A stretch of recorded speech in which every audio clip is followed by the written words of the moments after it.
¿Qué tal, mis amados hermanos? Seguimos con la serie de Libres del Temor. Libres del Temor. Y el tema del día de hoy que vamos a tocar es el temor a desilusionar a Dios. El temor a desilusionar a Dios. Quiero que por favor me acompañen en sus Biblias al libro de Mateo, en el capítulo 9, el versículo 2. Mateo capítulo 9, versículo 2. Dice así la palabra de Dios. Y sucedió que le trajeron un paralítico tendido sobre una cama, y al ver Jesús la fe de ellos, dijo al paralítico: ten ánimo, hijo, tus pecados te son perdonados. Otra vez. Y sucedió que le trajeron un paralítico tendido sobre una cama, y al ver Jesús la fe de ellos, dijo al paralítico: ten ánimo, hijo, tus pecados te son perdonados. Quiero que nos quedemos con esa segunda parte. La parte en la que Jesús está hablando y en la que dijo: ten ánimo, tus pecados te son perdonados. Vamos a orar a Dios y a pedirle que nos enseñe a través de su palabra las verdades que quiere que aprendamos, que apliquemos, que sean de bendición a nuestra vida y que sea Él el que nos abra nuestros corazones. Por favor, inclinen sus rostros. Padre, te damos gracias por tu palabra. Gracias por este tiempo en el que tú nos vas a enseñar. Gracias por lo que nos quieras dar, el mensaje que nos quieras dar. Te suplicamos en el nombre de Jesús que sea un mensaje que caiga en tierra fértil, que ese temor que podemos tener a veces de desilusionarte, de fallarte, de no contar con tu favor, con tu bendición, con tu perdón, se borre, se disipe de nuestra mente, de nuestro corazón. Que hoy aprendamos esta gran realidad y que sea una bendición y una práctica diaria en todos los días de nuestra vida. Te lo pedimos en el precioso nombre de Cristo Jesús. Amén. Un hombre llamado Noble Dos dejó caer la pelota. Una pelota, un pase, un error. Era 1941 cuando dejó caer la pelota y ha vivido atormentado el resto de su vida. Nos costó el campeonato nacional. Es la frase de él. El equipo de fútbol americano de la Universidad de Texas era considerado el número 1 del país. Esperaban una temporada sin derrotas y un lugar en el Rose Bowl. Jugaron con sus rivales estatales, la Universidad Baylor. Con una ventaja de 7-0 en el tercer tiempo, el mariscal de campo de su equipo le tira un pase largo a Dos que no tenía a nadie a su alrededor. Lo único que tenía entre el gol y él, recuerda, eran 20 yardas, 18 metros de césped. Era todo lo que los separaba. El tiro iba directo. La gente se emocionó y se puso de pie. Él, confiado, vio la pelota, alzó los brazos y se le escapó de las manos. Baylor se recuperó y empató cuando faltaban pocos segundos. Texas perdió su lugar en los primeros y como consecuencia la posibilidad de entrar al Rose Bowl. Dice: pienso todos los días en esa jugada. Son sus frases de Dos. No es que le falten otros recuerdos. Ha estado felizmente casado por más de 70 años. Tiene hijos y nietos. Sirvió en la Armada durante la Segunda Guerra Mundial y es un anciano ya lleno de recuerdos, de historias familiares, incluso un veterano de guerra. Pero sin embargo, él dice que todos los días piensa cuando se le cayó ese pase. Su fotografía fue publicada en la portada de la revista Life junto a sus compañeros del equipo de Texas. Interceptó 17 pases durante su carrera universitaria, lo cual fue un récord para los equipos universitarios. Ganó 2 campeonatos de la NFL, o sea, se convirtió en un jugador profesional con los Águilas de Filadelfia. En la galería de personajes famosos del fútbol de Texas, de la Universidad de Texas, está él. En la galería de honor se encuentra su nombre. La mayoría de los aficionados recuerda las jugadas que hizo Dos y los pases que atajó. Dos, la que no atajó, la que no tomó, la que se le escapó de las manos. Cuando conoció a un entrenador de la universidad, una vez conoció a un entrenador de la Universidad de Texas, Dos le habló acerca de su fallo. Habían pasado 50 años después de ese partido, pero él lloró mientras hablaba. Los recuerdos de paces que no se atajan se disipan muy lentamente. Despiertan un temor aislado, el temor de que hemos desilusionado a la gente, de que le fallamos a un equipo, de que no hemos dado el rendimiento esperado, el temor de que cuando nos necesitaron no hicimos lo que debíamos. Otros sufrieron debido a nuestros errores y a nuestros fracasos, debido a nuestra falla. Y por supuesto que algunos quisiéramos cambiar errores garrafales por error de dos. Algunos quisieran cambiar algo como...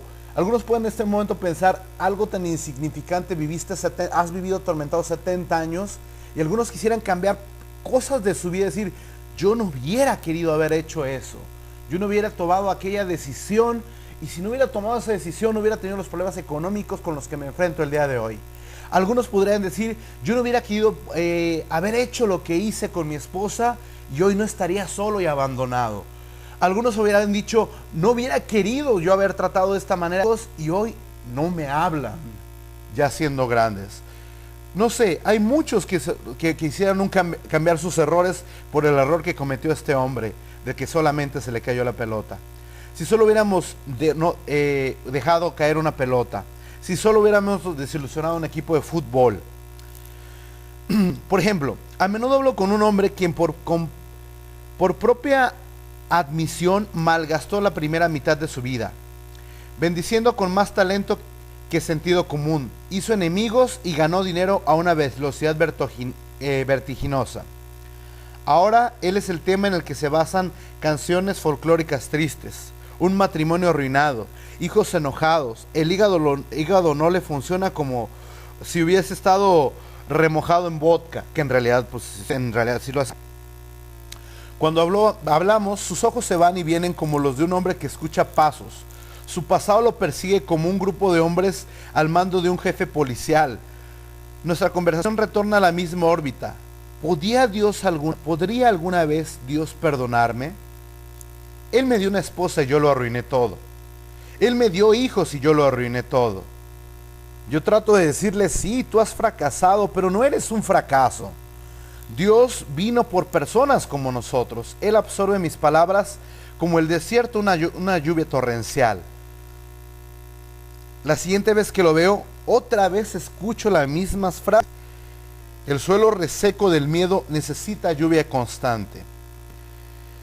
Un hombre también me escribió diciendo, en verdad,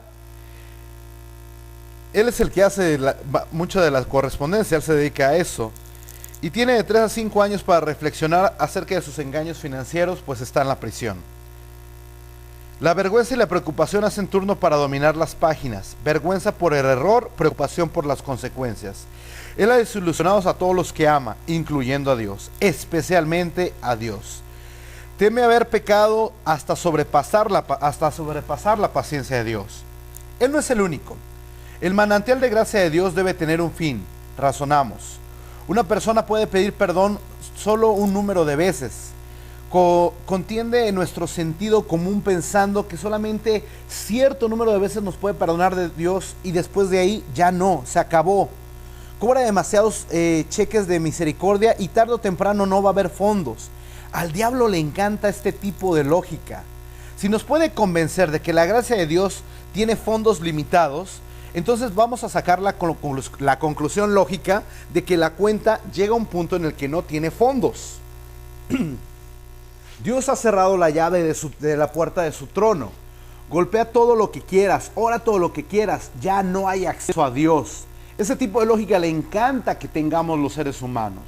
No tener acceso a Dios desata una colmena de preocupaciones. Estamos huérfanos, sin protección, expuestos. El cielo, si existe tal lugar, ha sido quitado del itinerario. Vulnerable en esta vida, congelados en la siguiente. El miedo de desilusionar a Dios también tiene dientes, pero Cristo tiene forceps. En su primera referencia al temor hace el trabajo de quitar los colmillos y dice, ten ánimo, hijo, tus pecados te son perdonados. Ten ánimo, hijo, tus pecados te son perdonados. Fíjate cómo Jesús coloca ten ánimo y pecados perdonados en la misma frase. Es posible que comience la valentía cuando el problema del pecado ha sido resuelto. Veamos. Jesús le dijo estas palabras a una persona que no podía moverse, a un paralítico tendido en una cama.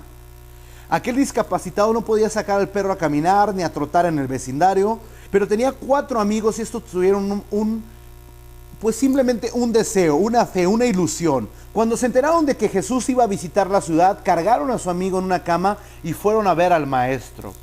Una audiencia con Cristo podía resultar bien para su amigo. Una audiencia de solo personas en pie llenó completamente el lugar donde Jesús habló. La gente se sentaba en las ventanas, se apretujaba en las puertas. Creerías que fue Dios mismo quien estaba apareciendo en Capernaum. Como eran la clase de personas que no desisten fácilmente, los amigos urdieron un plan. Capítulo 2 de Marcos, versículo 4, dice: y como no podían acercarse a él a causa de la multitud, descubrieron el techo donde estaba y haciendo una abertura, bajaron el lecho donde yacía el paralítico. Una estrategia bastante riesgosa. Digo, no es tan fácil de llegar a una casa de un extraño, romperle el techo y bajarlo. Bueno, pensando humanamente, ¿no? Pero esa fue la estrategia que ellos tomaron. A la mayoría de las estoy seguro que no les gustó, pero bueno, a la mayoría de los paralíticos no les gusta un salto tipo bungee a través de un hueco en el techo. La mayoría de los maestros no aprecian un espectáculo en medio de su clase. No sabemos la reacción del dueño de la casa ni del hombre en la camilla.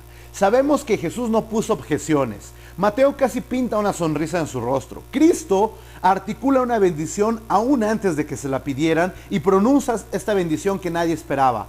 Ten ánimo, hijo, tus pecados te son perdonados. No anticiparíamos nosotros palabras diferentes. Ten ánimo. Tus piernas han sido sanadas, ya no tienes parálisis. Es más, inscríbete en el maratón. Nosotros esperaremos algo así. No.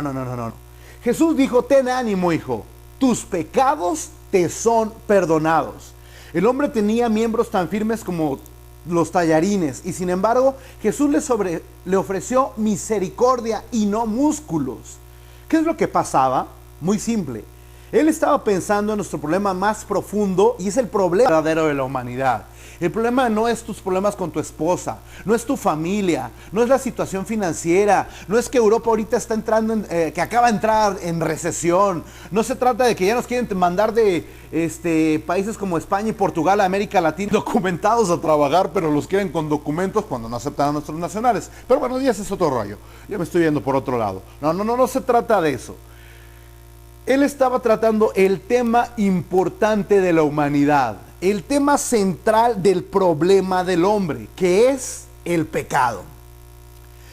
Él estaba en eso, estaba considerando nuestro temor más profundo, fallarle a Dios. Antes de sanar al cuerpo, lo cual Jesús dijo, Jesús trató con el alma. Ten ánimo, hijo, tus pecados te son perdonados. Tus pecados te son perdonados. Pecar es no considerar a Dios, ignorar sus enseñanzas, negar sus bendiciones. El pecado es una vida sin Dios, centrada totalmente en el uno mismo. La vida del pecador se enfoca en mí y no en Dios. ¿No fue esta elección la que hicieron Adán y Eva? Antes de su pecado vivían en un mundo sin temor. Uno con la creación, uno con Dios, un mundo en el cual solamente se disfrutaban el uno al otro. El Edén era un mundo maravilloso, con un solo mandamiento: no toquen el árbol de la sabiduría, de la ciencia del bien y del mal. Adán y Eva les habían dado una elección y todos ellos escogieron confiar en Dios, pero luego vino la serpiente y sembró semillas de duda, ofreciendo un trato que parecía mejor. ¿Con qué Dios os ha dicho?, preguntó la serpiente en Génesis capítulo 3, no lo estoy inventando. Seréis como dioses, ofreció Génesis capítulo 3:5. Así de simple. Eva tuvo miedo. Algunos piensan que a lo mejor probablemente se llenó de orgullo por el desafío y desobedeció. Pero no tuvo temor primero, temor de que Dios estuviera reteniendo algo, de que ella estaba perdiéndose de algo, temor de que el Edén no era suficiente, sino que había algo más, temor de que Dios no fuera suficiente, temor de que Dios no pudiera cumplir. Supongo que ella y Adán habían desafiado esos temores.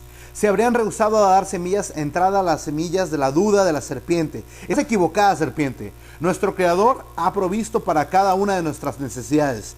No tenemos razón para tener dudas de lo que dijo. Vuelve a tu hoyo del cual saliste. Pero no. Desgraciadamente esas no fueron las palabras que pronunciaron. Trataron mal el temor, por lo cual éste los arruinó.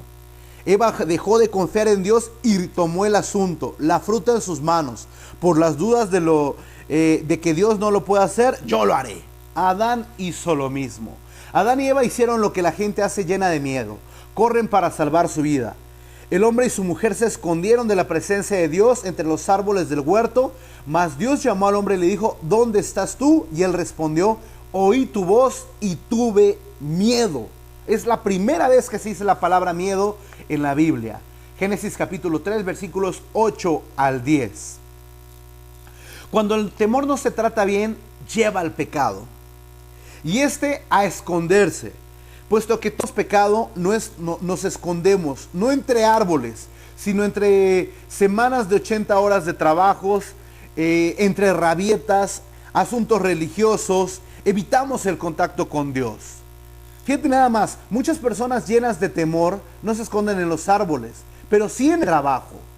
Se clavan ahí, están metidos ahí en el trabajo con tal de evitar a sus familias. Algunos son muy explosivos con tal de que no vean sus temores. Otros simplemente es tanto su temor que se meten tanto en la obra de Dios porque están sin una relación con Dios. Es decir, ¿eso se puede? Claro que se puede. Y es más, apréndete bien esto que te voy a decir. Ser usado por Dios no significa estar bien con Dios. Dios en su gracia y en su misericordia usa hasta burros. Créelo. Los momentos, yo puedo pensar, yo recuerdo en una ocasión en la cual yo abusé de la gracia y me voy a confesar delante de ustedes. En una ocasión yo me fui, podríamos decir, de reventón una noche. Y sin embargo, a la mañana siguiente yo estaba predicando y al terminar la predicación, una cantidad de hermanos llorando, agradeciendo, abrazando, bendiciéndome, porque Dios les había hablado a través de mí. Ojo, fue una gran lección que aprendí, porque después viene una disciplina de Dios hacia mi vida, ¿no? Pero sí me di cuenta de algo. O sea, yo no voy a dejar a mi pueblo con hambre porque tú estés mal. Te voy a dar, pero de ti, hijo, me voy a encargar después. Tú y yo vamos a hacer cuentas. Así es que no nos equivoquemos con eso. Porque muchas veces, mucha gente está clavada en el ministerio y uno lo llega a idolatrar. Incluso hay pastores iglesias yo he visto derrumbarse porque idolatraron a su pastor. Y cuando su pastor cayó, ¿qué fue lo que pasó? La iglesia se derrumbó. Incluso la que fue la iglesia más grande de Guadalajara, hace muchos años, no actualmente, hace muchos años, la iglesia más grande de Guadalajara, con miles de miembros en esa época, incluso una de las más prósperas económicamente, el pastor cayó en pecado y la iglesia prácticamente se dividió, se fraccionó en varias iglesias. Entonces, es un problema eso cuando se idolatra.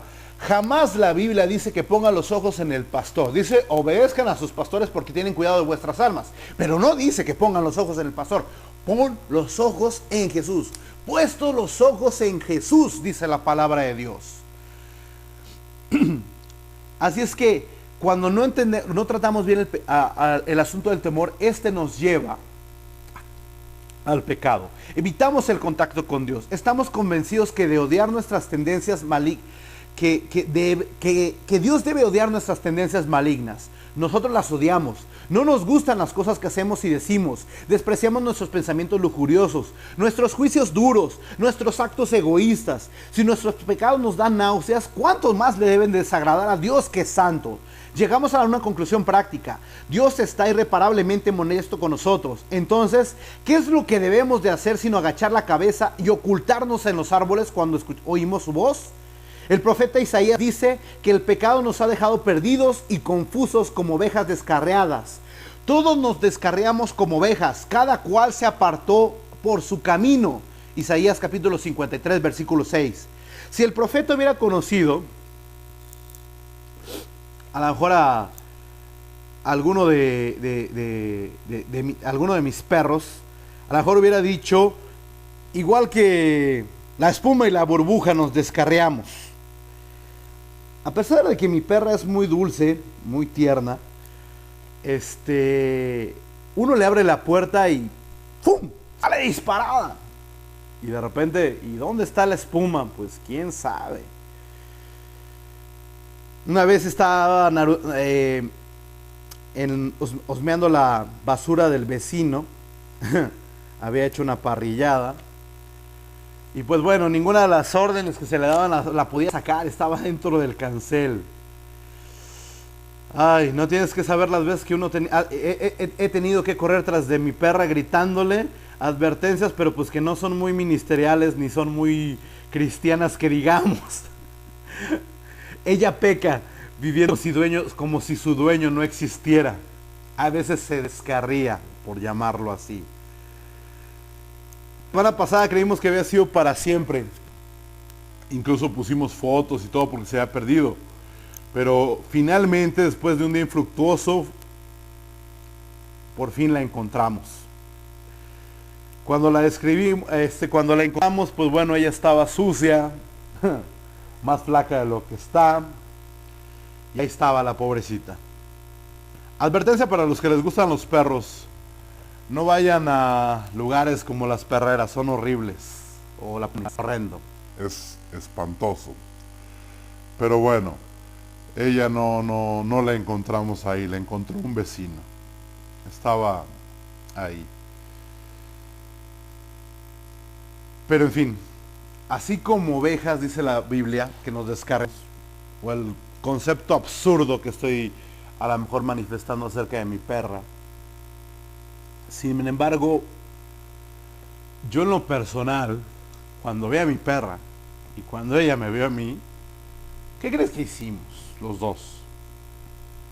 Salió corriendo disparada conmigo. Estaba toda asustada. Primero cuando le hablé, ¡espuma! Se puso a temblar. Se puso a temblar. Creyó que yo estaba enojado. Yo estaba feliz. Yo había estado triste porque mi perra se había perdido. La abracé y ella simplemente me empezó a lamer la cara, a morderla, etc. Tuve ese impulso de agarrarla. Ese impulso me ayuda un poquito a entender de una manera risoria, tonta. ¿Por qué Jesús hizo del perdón su primer anuncio en cuanto a no temer? Si hemos desilusionado a Dios, pero no. Dios no nos ha abandonado.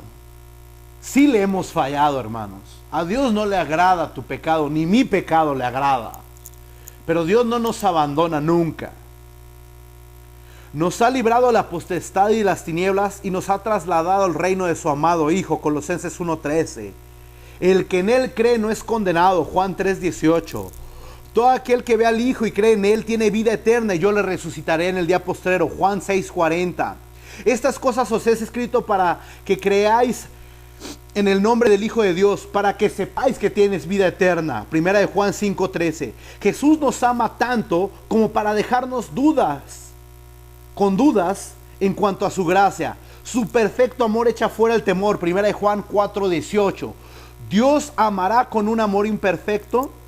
Tendríamos muchas causas para preocuparnos. Sin embargo, el amor imperfecto no está ahí. Él nos ama con un amor perfecto. Un amor imperfecto guarda una lista de pecados y la consulta a menudo. Dios no guarda ninguna lista de nuestros errores. Su amor echa fuera el temor porque echa fuera nuestro pecado. Ata tu corazón a esa promesa a menudo. Recuerda la epístola de Juan. Si nuestro corazón nos reprende, mayor que nuestro corazón es Dios. Y Él sabe todas las cosas. Primera de Juan 3:20. Cuando te sientas no perdonado, echa fuera esos sentimientos. Las emociones no tienen votos. Vea las escrituras. Vea la verdad de la palabra de Dios y qué es lo que dice acerca de esto. Pablo le dijo a Tito, porque la gracia de Dios se ha manifestado para la salvación a todos los hombres. Esto habla, exhorta y reprende con toda autoridad. Tito 2, 11 y 15. ¿Conoces la gracia de Dios? Entonces puedes amar con valentía, vivir en plenitud, puedes balancearte de un trapecio a otro. Su red de seguridad no permitirá que te caigas. Nada fomenta el valor tanto como la clara comprensión de la gracia, y nada promueve tanto el miedo como la ignorancia de la misericordia. ¿Puedo hablarte con franqueza? Si no has aceptado el perdón de Dios, estás condenado al temor. Nada puede librarte de la constante presunción de que has ignorado a tu Creador y has decidido opciones. Ninguna ánimo, ni siquiera ninguna posesión corazón de un pecador. Es igual el temor. Eso solamente lo hace la gracia. ¿Has aceptado el perdón de Cristo? Si no lo has hecho, la palabra de Dios dice en 1 Juan 1:9, Juan 1:9, si confesamos sus pecados, Él es fiel para perdonarnos y limpiarnos del pecado. No puede ser como esto, querido Padre, necesito perdón. Admito que me he apartado de ti. Perdóname, por favor. Coloque y mi confianza en tu gracia. Yo oro a través de Jesús. Amén.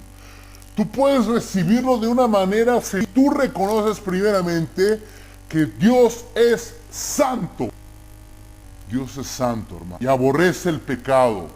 Dios es santo, querido amigo que nos visita, y Él aborrece el pecado. En la misma lista está también el chismoso, está también el mentiroso. En la misma lista de pecados está ahí. La gracia de Dios es tan grande, que no hay pecado que Dios no hubiera podido, que Dios no pueda perdonar. Yo, el Señor Jesucristo, yo pensaba, sí, Dios perdona, pero pues a la gente buena, la que se ha intentado portar bien, porque yo venía de una vida disipada. Yo venía de una vida que ni siquiera me creerías probablemente si te cuento de las verdades en mi vida de conocer a Jesucristo. Pero hay una diferencia. Hoy tengo la gracia de Dios. Sé que están perdonados y que Él me perdona en cada momento. Si nunca has hecho esto, si nunca lo has abierto, o sea, si tú nunca has reconocido, primeramente, que Dios es santo. Segundo, que Dios puedes vivir en el pensamiento de decir, para perdonar a todos. No. Porque entonces Dios es justo. Dios dijo que Él es justo y que el que no es hallado en el libro de la vida será lanzado en el agua. Pero también dijo, y de muerto vivirá. He venido a que tengan vida y que la tengan en abundancia. Que yo me vaya, voy pues a preparar que donde yo esté, a quien hablaba Jesús, mas a los que creen en su nombre les dio el derecho de ser hijos de Dios.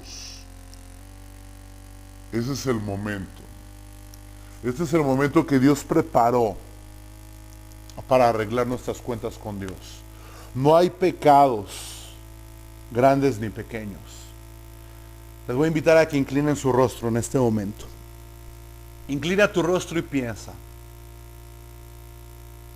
Probablemente has estado metido en algún pecado que te ha separado de Dios. Simplemente has ignorado a Dios por años.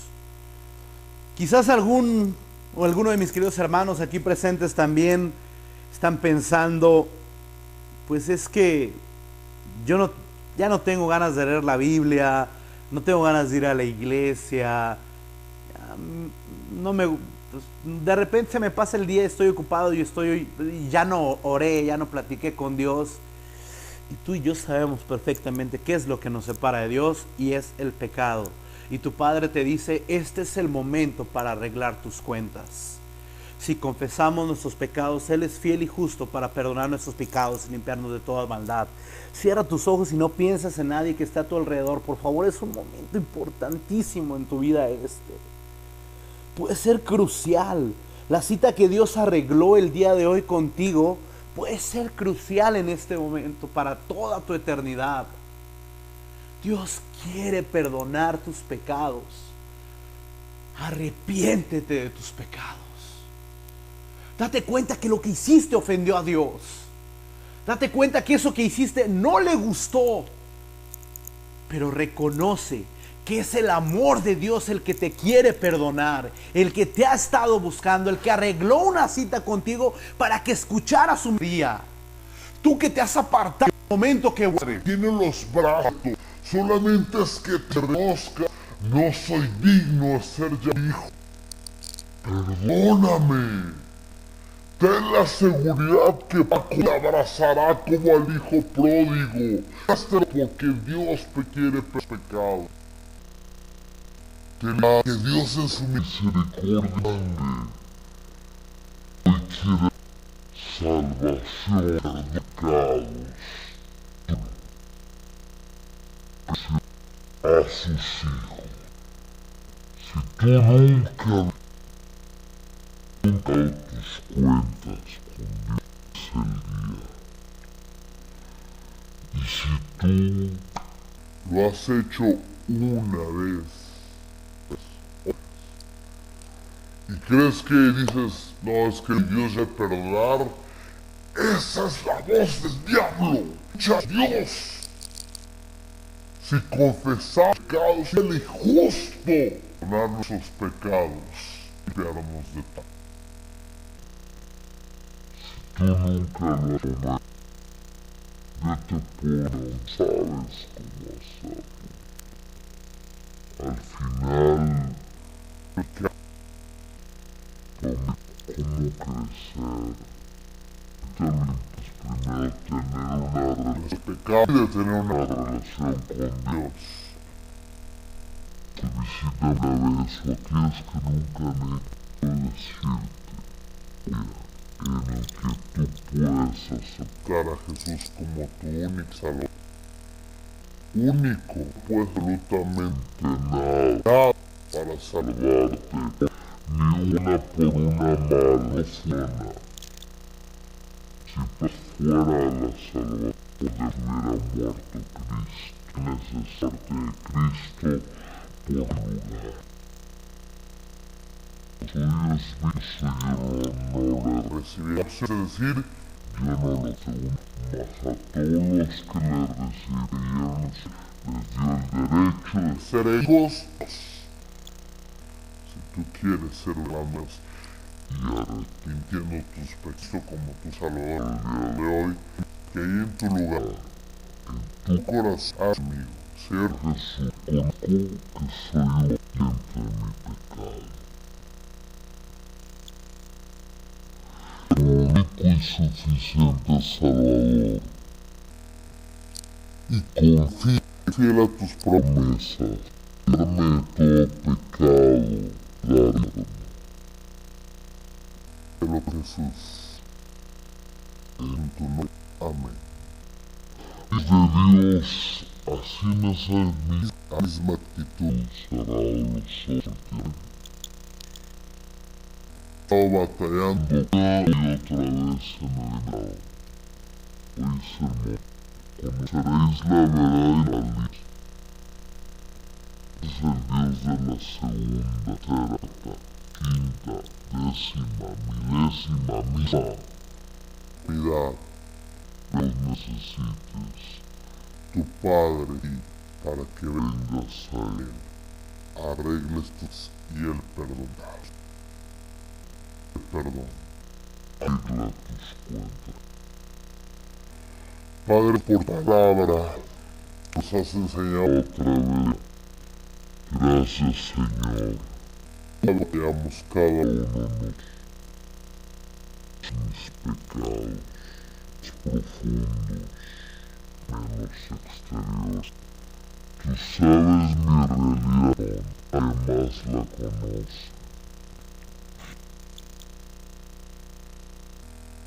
igual que hermanos, estamos aquí